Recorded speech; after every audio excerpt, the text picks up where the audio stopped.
קודם כל, איך את מרגישה? מעולה, מרגישה נהדר.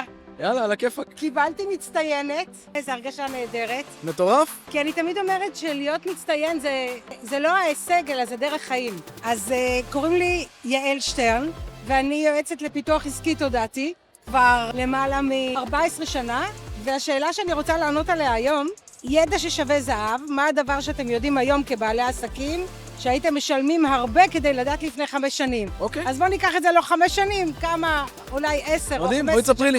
מה הדבר שאת יודעת? ההבנה שהכל אפשרי והכל מתחיל במחשבה שלנו. הכל מתחיל בתודעה ובגישה שלנו לחיים, בהשקפת עולם שלנו, באופן שבו אנחנו מנתחים את הדברים.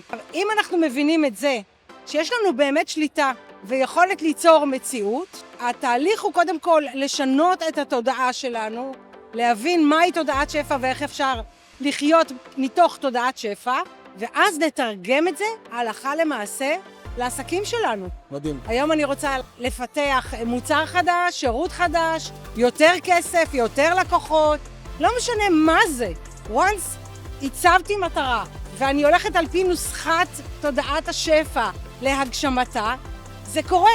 אין מצב שזה לא יקרה, כי זה מבוסס על חוקים ושיטה סדורה ובדוקה. זה מהמם. אני חושב שמה שאת עושה זה באמת דבר נפלא, ואני שמחתי להכיר.